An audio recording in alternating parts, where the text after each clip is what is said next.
चिड़िया और कौवे की राखी। हर तरह की पक्षी जहाँ पर रहती थी, ऐसे ही एक वन में एक कौवा हुआ करता था। कौवा वहाँ पर रहने वाले बाकी पक्षी जैसे कबूतर, तोता और मोर के साथ स्कूल जाया करता था, पर उनमें से कोई भी पक्षी कौवे से बात नहीं करता था और इसकी वजह थी कौवे का रंग। जब बाकी सभी पक्षी साथ में मिलकर खेला करते थे, तब कौवा दूर से ही उन सबको साथ में देखकर उदास हुआ करता था। भले ही वे सारे पक्षी कौवे को खुद से बहुत दूर रखते थे, पर कौवा हमेशा ही उन सभी की बहनों को बहुत ही प्यार और आदर से देखा करता था। एक दिन वे सभी पक्षी लुक्का छुपी का खेल खेल रहे थे। तब कौवे ने पास जाकर उनसे पूछा, दोस्त तोता, मैं भी तुम सबके साथ खेलना चाहता हूँ। क्या कहा? तुम हमारे साथ खेलोगे? सुना दोस्त कबूतर, ये कौवा हमारे साथ खेलना चाहता है। क्या कहा? ये हमारे साथ खेलेगा? क्या इसने एक बार भी अपना चेहरा आईने में देखा है? मैं जब अपने पंख खोलकर ऐसे नाचता हूँ तो सारा वन आश्चर्यचकित होकर मुझे देखता है। इस कौवे में ऐसी क्या खूबी है जिसे कोई देखे? यूं कौवे के रंग रूप को लेकर उसे अपमानित कर सभी हंस रहे थे। जब मोर की बहन ने ये सुना, अरे आप सभी कौवा भैया को यूं सता क्यों रहे हो? यूं उसने चिढ़कर जोर से पूछा। खबरदार बहना, किसे भैया बुला रही हो? आइंदा उसे भैया बुलाया ना तो तुम्हारी जबान काट दूंगा। यूं उन सभी पक्षी ने कौवे का अपमान किया। कौवा उदास मन से वहाँ से निकलकर पहाड़ी की चोटी पर जाकर बैठ गया। तभी वहाँ पर उनके टीचर चील आए। अरे क्या हुआ कौवे, क्या बात है, रो क्यों रहे हो? यूं उसे सहलाते हुए प्यार से जब टीचर ने पूछा, सर मेरे काले रंग में होने में क्या मेरी कोई गलती है? कोई भी मुझे अपने में घुल मिलने नहीं देता। मैं भी उन्हीं की तरह एक पक्षी ही हूँ ना। मैं भला उनके साथ क्यों नहीं खेल सकता? क्या मेरे रूप की वजह से मैं इनके साथ खेलने के लायक नहीं बनता? देखो बेटा, तुम किसी से कम नहीं हो। बचपन में ही अपने माता पिता को खोकर तुमने छोटे मोटे काम कर अपनी पढ़ाई जारी रखी है। वन में हर किसी की सहायता कर तुमने सब में अच्छा नाम भी कमाया है। ऐसा कोई न कोई जरूर होगा जो तुम्हारे रूप रंग से नहीं बल्कि तुम्हारे नेक दिल और निस्वार्थ प्यार से तुमसे आकर्षित होगा। यूं टीचर ने उसे भरोसा दिलाने की कोशिश की। टीचर की कही बातों से कौवे को थोड़ा दिलासा मिला। उस दिन से कौवे के अंदर एक उम्मीद जागी और वो अपनी जिंदगी में एक अच्छे दोस्त के आने का इंतजार करने लगा। एक दिन वो हमेशा की तरह सुबह सवेरे उठा और सभी पक्षी के घर पेपर देने चला गया। फिर जमींदार सारस के घर में घड़े, मटके और हौद में पानी भरा और स्कूल चला गया। अ आ ई। यूं जब टीचर क्लास में पढ़ा रहे थे, कौवा अच्छे से मन लगाकर पढ़ाई कर रहा था। तभी उनकी कक्षा में एक चिड़िया आई। Excuse me sir, may I come in? Yes please come in. Sir के कहने पर चिड़िया क्लास के अंदर आई। सुनो विद्यार्थियों, इस चिड़िया का नाम सोनी है। इसने अब तक की पढ़ाई गोरखपुर जंगल में की है। हाल ही में इनके पिता का ट्रांसफर अपने जंगल में हुआ, इसीलिए ये अपने स्कूल में नई आई है। यूं टीचर ने उस नई स्टूडेंट चिड़िया का परिचय पूरे क्लास से करा दिया। सुनो कौवा, आज तक जितनी पढ़ाई यहाँ हुई है वो चिड़िया को समझा देना। यूं टीचर के कहने पर कौवे ने चिड़िया को तब तक के सारे पाठ पढ़ने में उसकी मदद की और इस तरह वे दोनों एक दूसरे के करीब हुए। जैसे जैसे चिड़िया कौवे के बारे में जान रही थी, वैसे वैसे उसके मन में कौवे के लिए आदर भाव बढ़ रहा था। एक दिन यूं ही जब कौवा नदी किनारे अकेला बैठा हुआ था, तब चिड़िया ने उसके पास जाकर पूछा, क्या बात है, सभी वहाँ साथ में खेल रहे हैं और आप हो कि यहाँ पर अकेले बैठे हो? मेरे साथ कोई नहीं खेलता। अरे पर ऐसा क्यों? मैं काला हूँ ना, इसलिए कोई मुझसे बात भी नहीं करता। पर हम किस रंग में जन्म लेंगे, कहाँ जन्म लेंगे, इसका फैसला हम नहीं कर सकते ना। पर आपका मन बहुत ही साफ है। मैं तो भगवान से यही प्रार्थना करूँगी कि अगर मेरा कोई भाई होगा तो वो बिल्कुल आप जैसा ही हो।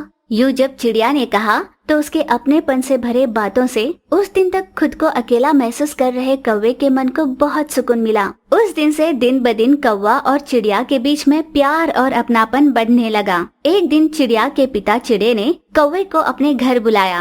आओ कौवा, मैंने सुना तुम छोटे मोटे काम कर खुद ही अपनी पढ़ाई के खर्च निकालते हो। जी हाँ सर। हमारी बिटिया सोनी ने बताया कि तुम उसका भाई की तरह ध्यान रखते हो। Very good, very good. तुम्हें कहीं भी काम करने की कोई जरूरत नहीं है। तुम्हारी पढ़ाई में जितना भी खर्च होगा मैं तुम्हें दूंगा। तुम सिर्फ पढ़ाई पर ध्यान दो। सर, मेरे बारे में आपने इतना सोचा, मुझे इस बात की बहुत खुशी है, पर मैं बिना कोई काम किए किसी से कोई मदद नहीं लेता। मेरे पिता ने ऐसा ही सिखाया है। अगर आप कहो तो मैं आपके यहाँ कोई काम कर लूंगा। यूं बिना हिचकिचाए बेधड़क कौवे ने अपने उसूल के बारे में बताया। जिस तरह से कौवे ने उन्हें उत्तर दिया, चिड़े को उसके खुददारी पर फक्र महसूस होने लगा। शाबाश बच्चे, तुम बहुत आगे जाओगे। तुम्हें जो काम पसंद हो वो तुम कर लेना, और जब भी तुम्हें जिस भी चीज की जरूरत पड़े मुझे बताना।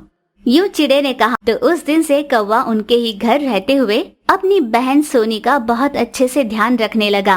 अगर शरारती तोता और कबूतर आते जाते कभी रास्ते में चिड़िया को छेड़ते तो कौवा बीच में आकर उन सब से लड़ पड़ता।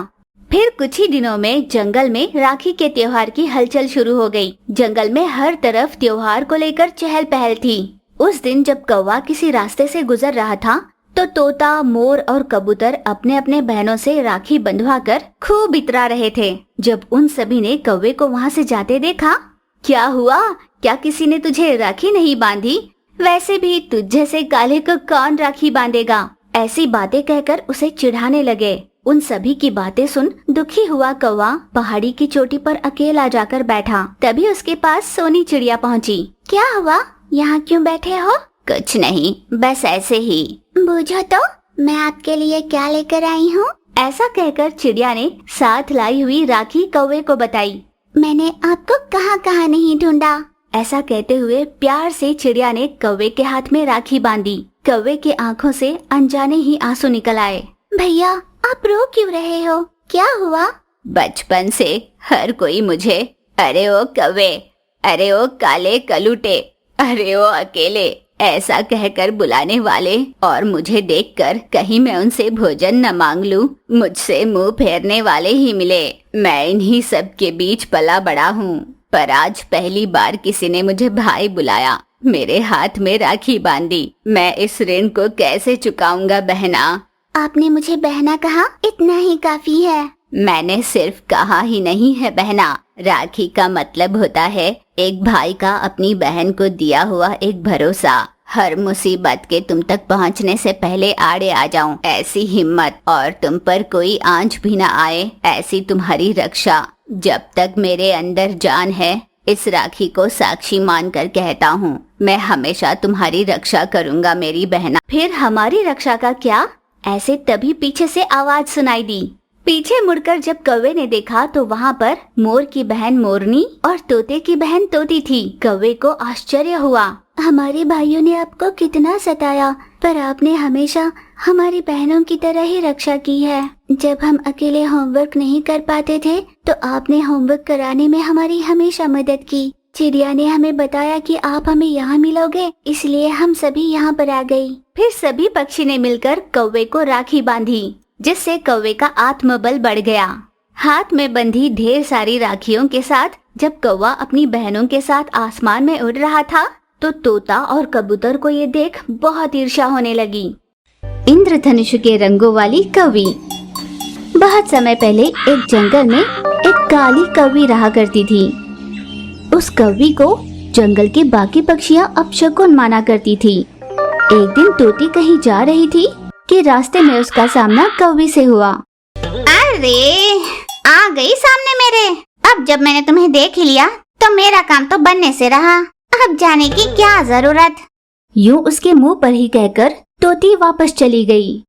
तोती की ऐसी बातों से कौवी को बहुत बुरा लगा।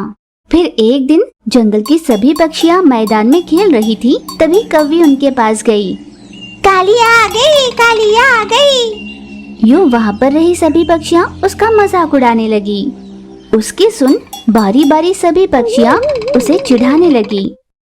सभी को इस तरह कहते हुए सुन कौवी की आंखें नम हो गई। इसीलिए कौवी बाहर जाना बंद कर घर पर ही रहने लगी। क्या सांवले रंग में होना मेरी गलती है? सांवले रंग वाले क्या किसी काम के नहीं होते? यूं वो अकेले में सोच सोचकर बहुत दुखी हुआ करती थी। फिर अचानक एक दिन उस जंगल में जोरों की बरसात शुरू हो गई। बिना थमे लगातार बरसात होने की वजह से जंगल में कोई पक्षी बाहर नहीं निकल पा रही थी। अब बरसात की वजह से पक्षियाँ बाहर नहीं निकलेंगी, मुझे चिढ़ाने वाला कोई नहीं होगा। अब मैं बाहर निकलकर सैर कर सकती हूँ। ये तय कर कौवी बाहर की हवा खाने के लिए घर से बाहर निकली।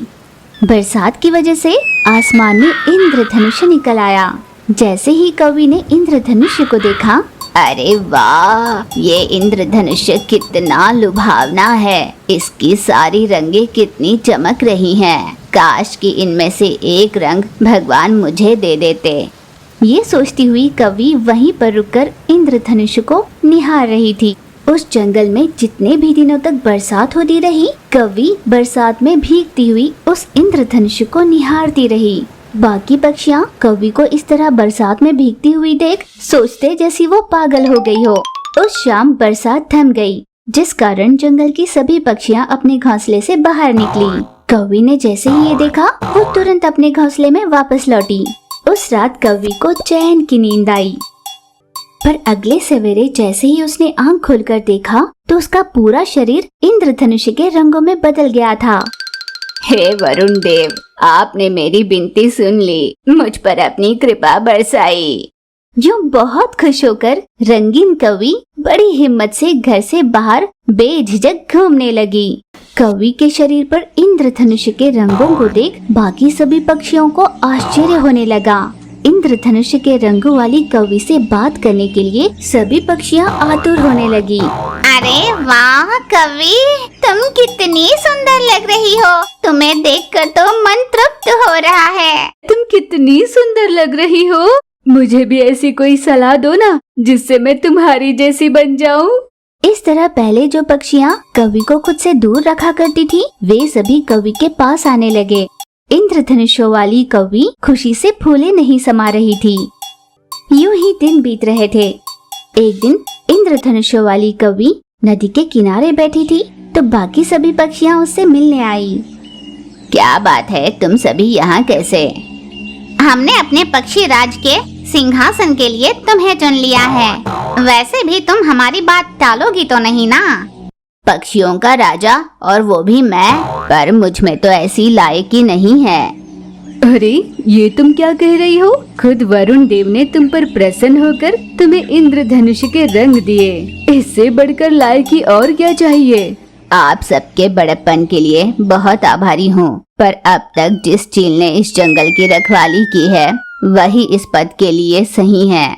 इस बार भी उन्हें ही राजा बनना चाहिए। उसकी बात पर बाकी पक्षियों ने भी सोचकर हामी भरी। पर तुम्हें मंत्री पद तो स्वीकारना ही होगा, इसे तुम मना नहीं कर सकती। हम बस अभी जाकर चील महाराज को ये बात बताते हैं। ये कहकर सभी पक्षियाँ वहाँ से लौट गई। इंद्रधनुष रंगों वाली कौवी को क्या कहे कुछ समझ में ही नहीं आया। कुछ समय तक सोचने के बाद कौवी ने वरुण देव को प्रार्थना करना शुरू किया। फिर बरसात शुरू हो गई। उस बरसात में भीगती हुई इंद्रधनुष वाली कौवी आसमान की ओर देखते हुए बोली, हे वरुण देव, मुझे ये रंग नहीं चाहिए। ये सभी मुझे नहीं बल्कि इन रंगों को ही मान दे रहे हैं और ये सच्चाई मुझसे बर्दाश्त नहीं हो पा रही। अपने रंग आप वापस ले लो। ये कहकर वो रोने लगी। इतने में आसमान से कुछ आवाजें आने लगी। कौवी, हमें तुम्हारा दर्द समझ में आ रहा है। तुम्हारे इस रंग के कारण ही सभी पक्षियाँ तुम्हें मान दे रही हैं और इसीलिए वे तुम्हारी बात भी सुन रहे हैं। अब ये तुम्हारा फर्ज बनता है कि तुम उन्हें अच्छे और बुरे की समझ दो। मंत्री बनकर जंगल का निर्वाह करो और यहाँ की समस्याएं सुलझाओ। समय आने पर मैं अपने रंग वापस ले लूँगा। वरुण देव की कही एक एक बात कवि ने अपने दिमाग में बसा ली। फिर कवि ने मंत्री पद को स्वीकार कर उस जंगल का निर्वाह करना शुरू किया। पक्षियों को अच्छे और बुरे का फर्क करना सिखाया।